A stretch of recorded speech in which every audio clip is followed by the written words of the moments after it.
Shalom saudara, Bapak Ibu, senang kita bisa bertemu kembali. Apa kabarnya? Dimanapun saudara berada, saya percaya selalu ada penyertaan Tuhan. Hari ini kita akan belajar lagi firman Tuhan, saudara.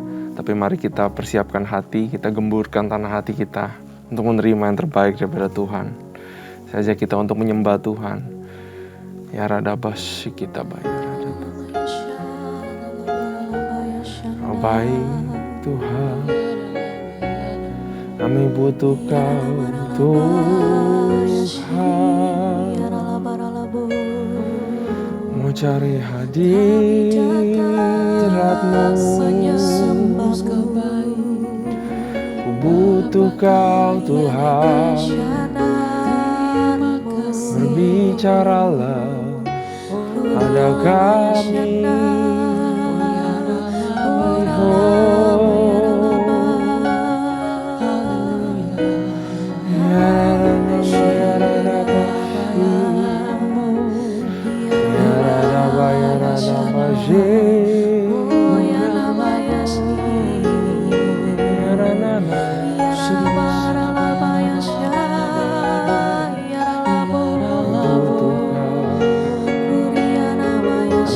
Jiwa kami Tuhan.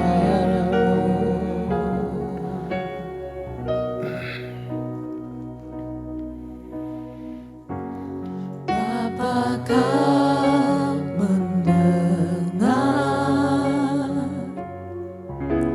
seruan hatiku,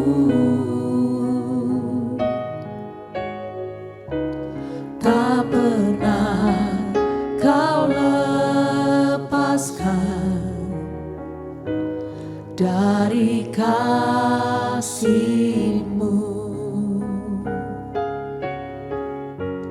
Lewat lembah gelap,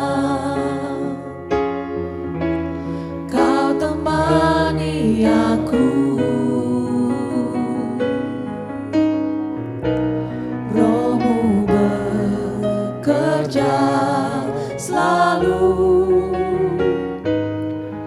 untuk kebaikanku, mengalir kuasa dari tempat maha tinggi.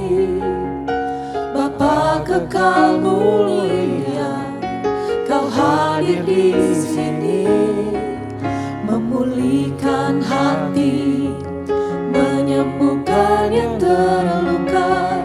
Ku kan tenang bersama-Mu, Bapa.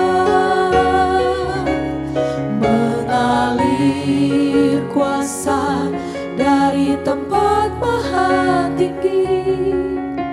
Bapa kekal mulia, Kau hadir di sini, memulihkan hati, menyembuhkan yang terluka. Ku kan tenang bersama-Mu, Bapa.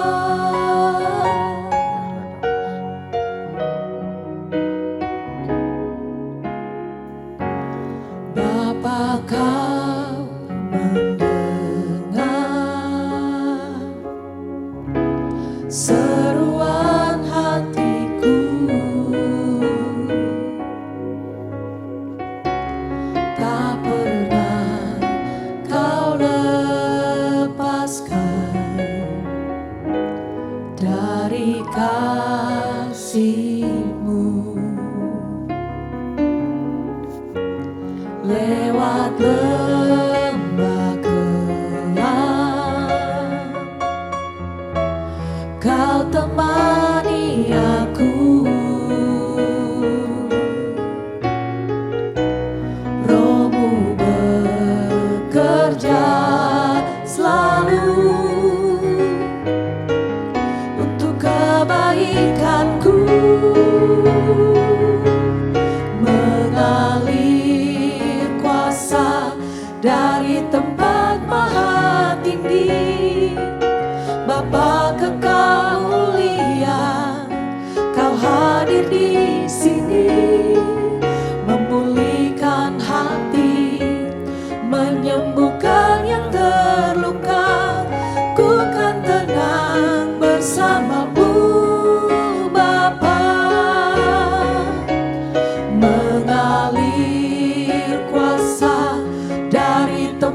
maha tinggi, Bapa kekal mulia, Kau hadir di sini, memulihkan hati, menyembuhkan yang terluka. Ku kan tenang bersamamu, Bapa. Mengalir kuasa dari tempat maha tinggi, Bapa kekal mulia, Kau hadir di sini, memulihkan hati, menyembuhkan yang terluka. Ku kan tenang bersamamu, Bapa. Ku kan tenang bersamamu, Bapa. Ku kan tenang bersamamu, Bapa. Kami tenang bersamamu, Yesus bersamamu. Oh, mengalir kuasa kasih-Mu Tuhan.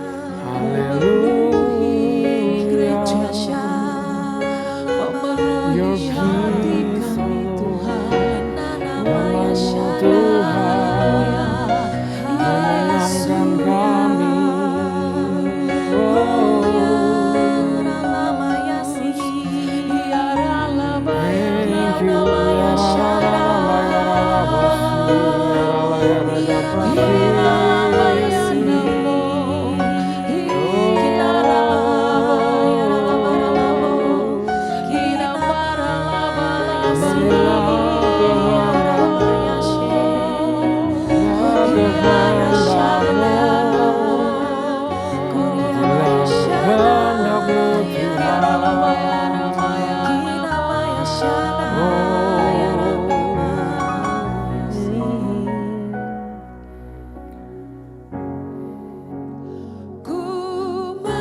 selalu bersyukur, selalu bersyukur.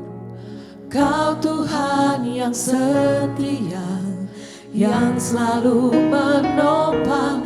Ku mau selalu bersyukur, selalu bersyukur. Kau Bapakku yang setia, selalu bersyukur, selalu bersyukur. Kau Tuhan yang setia, yang selalu menopang. Ku mau selalu bersyukur, selalu bersyukur. Kau Bapakku yang setia.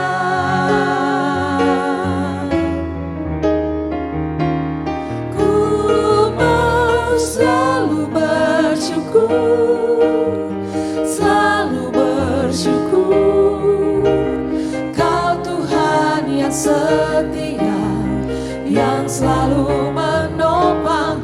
Ku mau selalu bersyukur, selalu bersyukur. Kau Bapakku yang setia, ku mau selalu bersyukur, selalu bersyukur. Kau Tuhan yang setia, yang selalu menopang. Ku mau selalu bersyukur, selalu bersyukur. Kau Bapakku yang setia, ku mau selalu bersyukur, selalu bersyukur. Kau Tuhan yang setia, yang selalu menopang.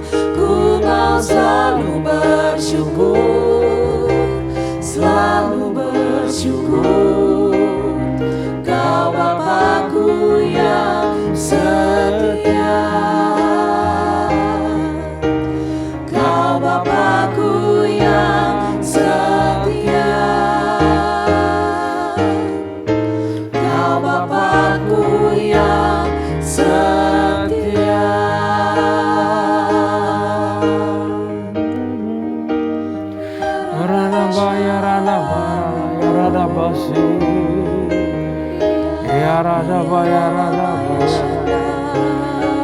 bersyukur buat kebaikan kasih setiamu Tuhan.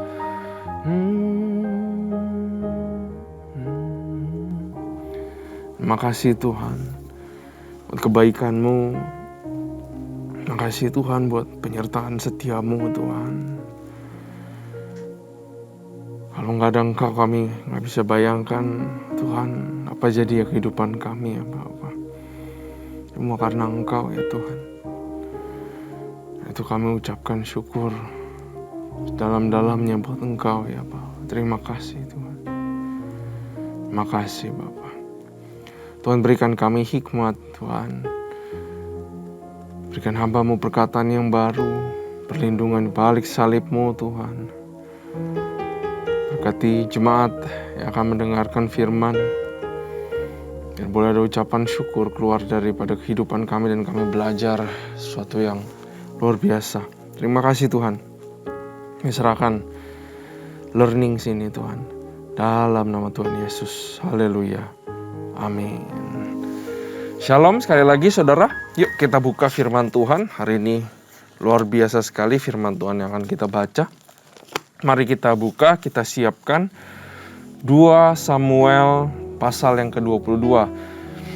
Nah, saudara, kita jadi sudah mendekati berakhirnya kitab Samuel yang bermula dari cerita Samuel, Saul sebagai transisi kalau kita sekarang di belakang ini, dan kebanyakan berbicara mengenai Daud, saudara. Nah, ini adalah kisah-kisah terakhir di mana sebelum Daud meninggal, saudara. Dan perikopnya di sini adalah nyanyian syukur Daud. Nah, saudara, yang akan kita baca ini adalah Mazmurnya Daud. Satu hari nanti kita akan sampai ke Mazmur. Apabila kita ketemu Mazmur, kita harus baca dengan membayangkan atau mengerti kenapa Mazmur ini keluar, di situasi seperti apa, kejadian apa saja yang dialami sehingga Mazmur ini keluar. Atau enggak, Mazmur ini keluar di dalam situasi yang seperti apa. Karena banyak Mazmur yang keluar dari situasi yang enggak enak, tapi keluar rasa syukur yang dari dalam hati, yang menurut saya adalah sebuah hal yang sangat luar biasa yang bisa kita lakukan sebagai manusia. Yaitu waktu terhimpit malah keluar pujian dan memuliakan Tuhan. That's very powerful. Ya, nyanyian syukur Daud. Daud mengatakan perkataan nyanyian ini kepada Tuhan pada waktu Tuhan melepaskan dia dari cengkeraman semua musuhnya dan dari cengkeraman Saul. Jadi keadaannya adalah Mazmur ini keluar waktu Daud lepas dari segala musuhnya. Akhirnya Tuhan deliver Daud lepas dari segala sesuatu. Dan hal yang pertama dia lakukan bukan mengadakan perjamuan pesta pora. Ya mungkin ini dinyanyikan waktu dalam keadaan bersuka cita, saudara berpesta. Tapi hal pertama yang Daud lakukan adalah keluar aliran syukur, puji-pujian buat Tuhan.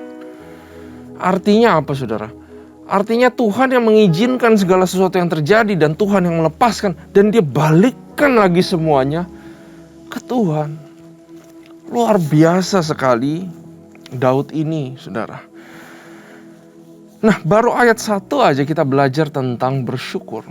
Ya, firman ini atau segala Mazmur Daud mengajarkan kita untuk senantiasa bersyukur. Stop kegiatan meratap, stop menangis, stop self pity, stop lihat keadaan, stop lihat sesuatu yang tidak mungkin, stop jalan-jalan buntu, stop semua itu. Dan marilah kita belajar untuk mengadakan syukur kepada Tuhan.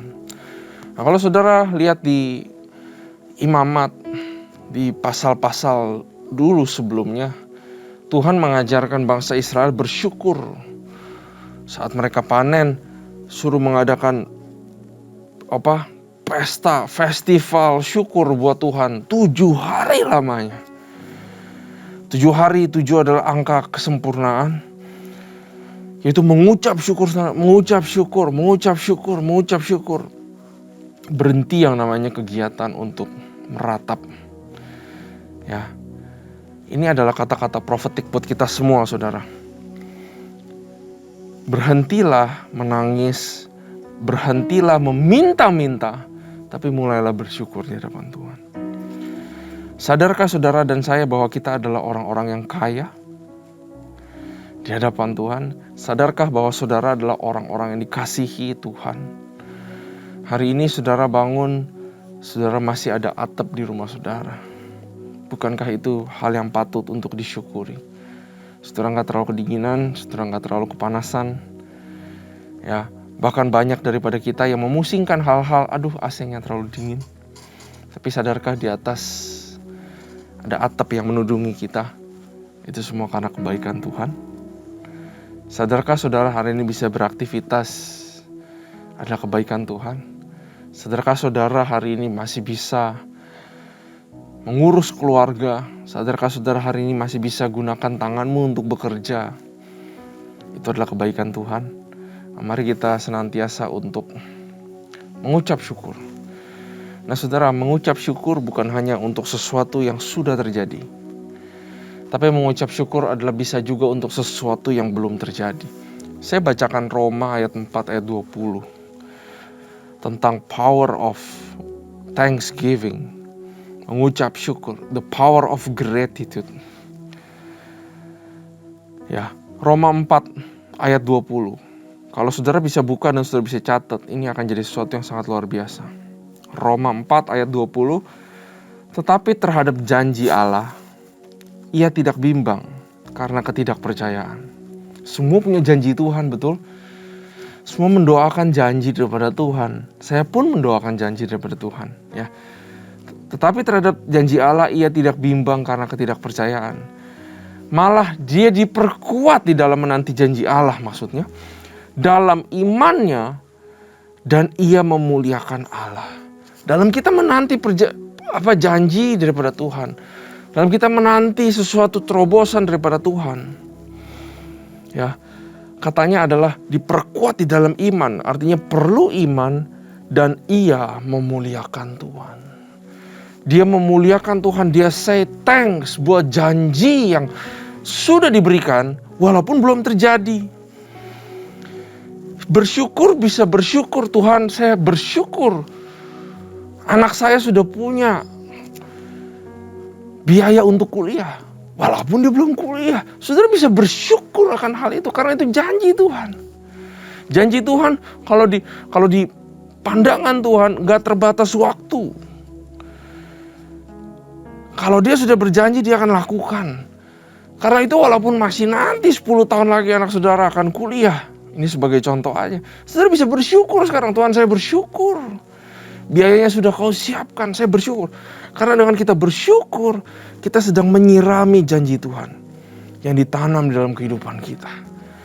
Sehingga satu hari kita percaya itu untuk berbuah. Daripada saudara berkata, Tuhan saya mesti cari kerjaan apa nih sekarang? Saya mesti investasi apa? Tuhan, kata-kata orang saya mesti punya passive income. Bukankah itu yang lagi ngetren sekarang? Katanya saudara bikin uang kerja buat saudara. Semua orang-orang cari itu. Daripada pusingin hal itu, saudara, mari kita bersyukur buat sesuatu yang pasti nanti akan terjadi dan dipenuhi Tuhan. Karena itu namanya menyirami janji Tuhan. Kalau kita pusing untuk mencarinya dengan kekuatan sendiri, dengan cara sendiri, yang hilang namanya damai dan sukacita pada hari itu.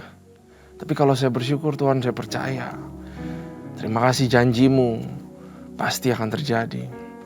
Kau hebat, kau mulia. Itu bersyukur in advance dan itu powerful. Ya. Jadi daripada saudara meminta-minta, lebih baik saudara bersyukur. Karena dengan bersyukur sesuatu yang belum terjadi, itu saudara mendeklarasikan iman kepada Tuhan. Dengan kita bersyukur janji Tuhan yang belum terjadi, saudara sedang menaikkan imanmu ke dekat kupingnya Tuhan. Ingat itu. Kendaraannya apa? Bersyukur. Bersyukur itu bikin imanmu akan sesuatu itu nyampe ke kupingnya Tuhan. Ya, that's the power of thanksgiving. Ya, kalau kita komplain gak ada habisnya. Tapi kalau kita bersyukur, kita sedang membuat wajah Tuhan tersenyum di hadapan kita. Amin, saudara. Jadi jangan minta-minta, jangan begging, tapi mulai bersyukur. Ayat 2. Nah, kita akan baca Mazmurnya, saudara. Baca terus sampai habis, kita akan baca terus ya, saudara, siap. Perhatikan di Mazmurnya bagaimana pola kehidupan atau pattern dari Daud. Ayat 2, ia berkata, "Ya Tuhan, bukit batuku, kubu pertahananku dan penyelamatku." Dari sini kita bisa lihat bahwa Tuhan buat Daud sesuatu yang sangat besar, berharga, luar biasa. Dia itu bukit batunya, kubu pertahanannya, penyelamatnya. Bukan 600 orang-orangnya. Bukan urapannya. Tapi Tuhannya yang adalah segalanya buat hidup Daud. Bagaimana dengan kita? Betul? Dari sini kita bisa belajar banyak. Ayat 3. Allahku, gunung batuku, tempat aku berlindung. Di manakah kita berlindung, saudara? Perisaiku, tanduk keselamatanku, kota bentengku, tempat pelarianku, juru selamatku. Engkau menyelamatkan aku dari kekerasan. Kenapa bisa keluar kata-kata bukit batu, kubu pertahanan, benteng, tempat perlindungan, perisai, tanduk keselamatan, tempat pelarian, juru selamat? Kenapa bisa keluar kata-kata yang bagus itu buat Tuhan? Karena kata-kata itu mencerminkan titik-titik di kehidupan dia. Waktu dia mungkin dikejar-kejar sama Saul, dia difitnah, dia dianiaya, dia pura-pura menjadi gila, saudara. Segala lowlights di dalam kehidupannya Daud. Tapi di segala titik itu dia lari ke Tuhan. Karena itu di segala keadaan waktu dia lari ke Tuhan, oh ternyata Tuhan adalah gunung batunya. Waktu dia lari ke Tuhan karena ini, oh ternyata Tuhan adalah bentengnya.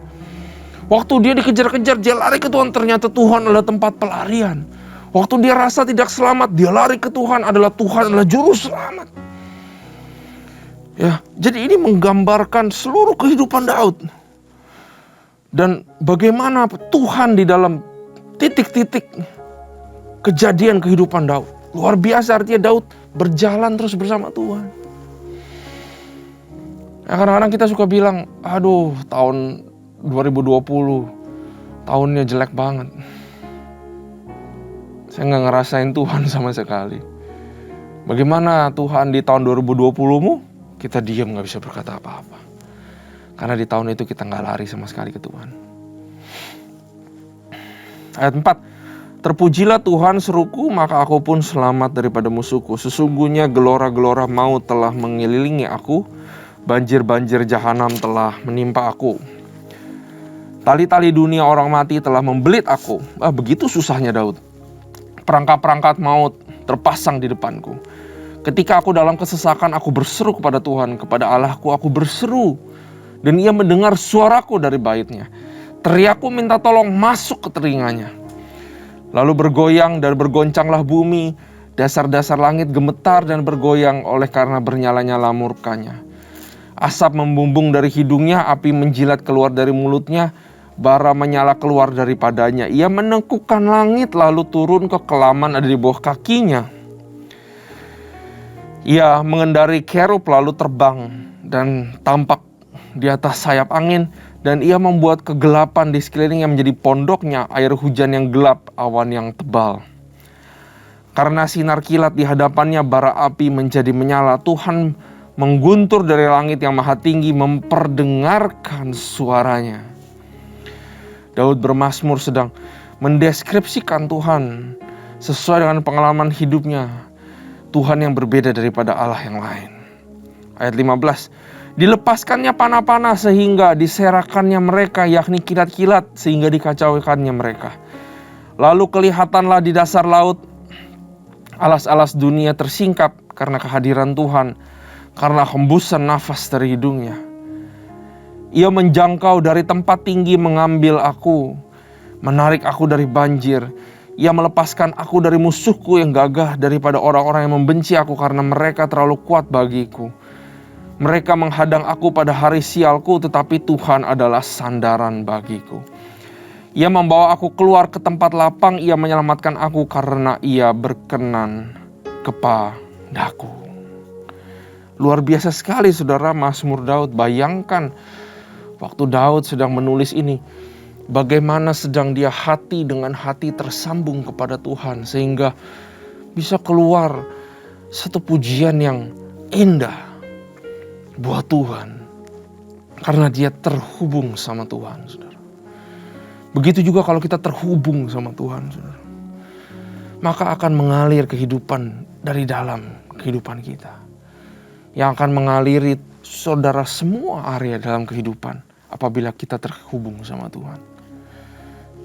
Ayat 21, Tuhan memperlakukan aku sesuai dengan kebenaranku. Ia membalas kepadaku sesuai dengan kesucian tanganku. Kita tahu bahwa tangan Daud gak semuanya suci, tapi dia banyak sekali juga melakukan kesalahan. Dia bukan bapa yang baik, dia raja yang baik. Ya, kita tahu anak-anaknya, keturunannya melakukan segala sesuatu yang jahat juga di mata Tuhan. Ya, jadi memang Tuhan membalas sesuai dengan kesucian tanganku, katanya. Dia berzina dengan Batsheba. Ayat 22, sebab aku tetap mengikuti jalan Tuhan dan tidak menjauhkan diri dari Allahku sebagai orang fasik. Mau aku berdosa seperti apa? Bukankah aku cepat untuk sadar dan bertobat? Ya, kata Daud ya, kurang lebih. Makanya dia bilang, sebelok-beloknya aku tetap mengikuti jalan daripada Tuhan. Sebab segala hukumnya aku perhatikan, dan dari ketetapannya aku tidak menyimpang. Aku berlaku tidak bercela kepadanya dan menjaga diri terhadap kesalahan. Walaupun dia manusia, dia tetap ada melakukan kesalahan, tapi dia berusaha terus menjaga diri. Karena itu Tuhan membalas kepadaku sesuai dengan kebenaranku, sesuai dengan kesucianku di depan matanya. Terhadap orang yang setia engkau berlaku setia, terhadap orang tidak bercela engkau berlaku tidak bercela, terhadap orang suci engkau berlaku suci, terhadap orang bengkok engkau berlaku berbelit-belit. Nah saudara, ini adalah covenant yang dijalani oleh Daud. Kalau saudara berbuat benar, Tuhan akan berbuat benar. Kalau saudara taat, Tuhan akan memberkati. Ya, kalau saudara nggak belok-belok, Tuhan akan menyertai. Itu covenantnya perjanjian lama. Tapi berapa beruntungnya kita yang hidup di dalam covenant yang baru yang dibawa oleh Tuhan Yesus. Di mana saat kita tidak setia, Tuhan setia. Ya, kita sudah melihat juga ya di sampai 2 Samuel ini bahwa bangsa Israel yang begitu aja masih ditemenin Tuhan terus. Bahwa ada sebuah kasih karunia yang ada dalam Tuhan yang belum menjadi sempurna. Nanti sempurna saat Yesus itu datang. Ya, 28 bangsa yang tertindas engkau selamatkan, tetapi matamu melawan orang-orang yang tinggi hati supaya mereka kau rendahkan. Karena engkaulah pelitaku ya Tuhan, dan Tuhan menyinari kegelapanku. Karena dengan engkau aku berani menghadapi gerombolan, dengan Allahku aku berani melompati tembok. Adapun Allah jalannya sempurna, sabda Tuhan itu murni. Dia menjadi perisai bagi semua orang yang berlindung padanya. Sebab siapakah Allah selain dari Tuhan? Dan siapakah gunung batu selain dari Allah kita? Allah dialah yang menjadi tempat pengungsianku yang kuat, dan membuat jalanku rata, yang membuat kakiku seperti kaki rusa, dan membuat aku berdiri di bukit. Yang mengajar tanganku berperang, sehingga lenganku dapat melengkungkan busur tembaga. Juga kau berikan kepadaku perisai keselamatanmu, dan kebaikanmu membuat aku besar. Kau berikan tempat lapang untuk langkahku, dan mata kakiku tidak goyah. Aku mengejar musuhku sampai mereka kau kupunahkan, dan tidak berbalik sebelum mereka kuhabiskan. Aku menghabiskan dan meremukkan mereka sehingga mereka tidak bangkit lagi, dan mereka rebah di bawah kakiku. Engkau telah mengikat pinggangku dengan keperkasaan untuk berperang. Engkau tundukkan ke bawah kuasaku orang yang bangkit melawan aku. Kau buat musuhku lari daripadaku. Orang-orang yang membenci aku mereka kubinasakan. Mereka berteriak minta tolong, tetapi tidak ada yang menyelamatkan. Mereka berteriak kepada Tuhan, tetapi Ia tidak menjawab mereka. Aku menggiling mereka halus-halus seperti debu tanah. Aku menumbuk mereka dan menginjak-injak mereka seperti lumpur di jalan. Dan Engkau meluputkan aku dari perbantahan bangsaku. Engkau memelihara aku sebagai kepala atas bangsa-bangsaku, atas bangsa-bangsa, bangsa yang tidak kukenal menjadi hambaku. Orang-orang asing tunduk menjilat kepadaku, baru saja telinga mereka mendengar, mereka taat kepadaku.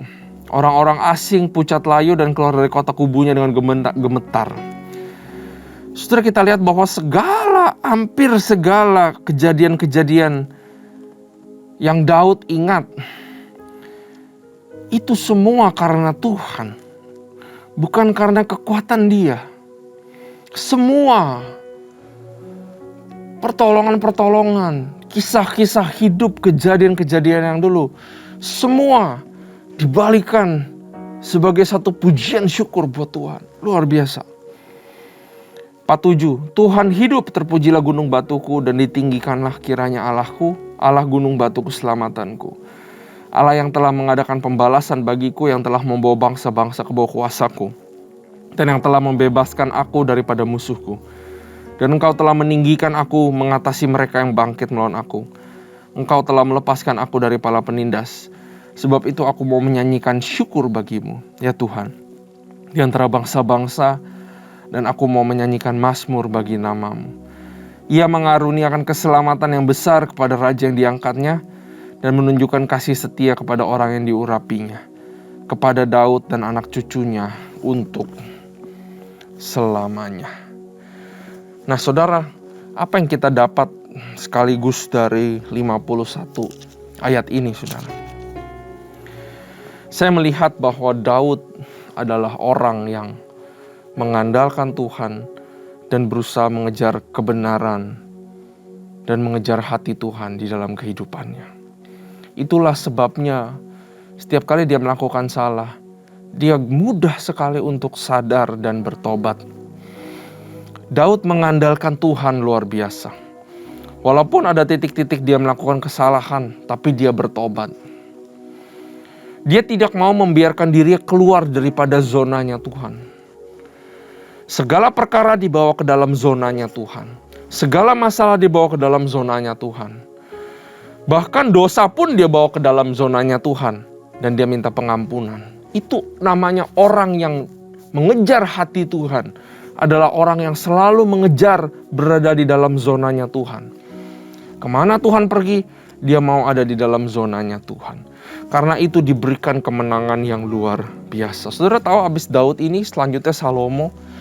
Dan itu sedikit sekali terjadi perang. Karena semua sepertinya sudah jadi baik, malah raja-raja datang ke Salomo bawain sesuatu buat Salomo. Ya. Jadi Daud adalah menggambarkan satu kehidupan yang mengandalkan Tuhan. Bagaimana caranya, saudara? Kita kan orang-orang sering bilang, kamu harus ngandelin Tuhan. Jangan ngandelin diri sendiri, jangan ngandelin kekuatan. Tapi kelihatan abstrak, nggak aplikatif, saudara. Bagaimana ciri kehidupan yang mengandalkan Tuhan? Nih kita bisa praktekkan. 1, senantiasa bersyukur. Kalau kita bersyukur, artinya kita sadar itu perbuatan Tuhan, bukan perbuatan saya. Artinya saya mengandalkan Tuhan. Seberapa saudara mengandalkan Tuhan, kelihatan daripada seberapa banyak saudara bersyukur di hadapan Tuhan. Dan kalau saudara bersyukur benar-benar dari dalam hati, itu bisa sampai meneteskan air mata, saudara. Dan itu menunjukkan seberapa intens kita mengandalkan Tuhan dalam kehidupan. Bisa menjadi tolak ukur. Ya. Apalagi hidup mengandalkan Tuhan adalah tidak pakai kehebatan, kekuatan. Artinya copot mahkota kita di hadapan Tuhan. Copot jabatan, copot segala macam banyaknya angka di dalam deposito atau tabunganmu. Copot itu semua. Dan menjadi kosong di depan Tuhan. Itu baru bisa mengandalkan Tuhan.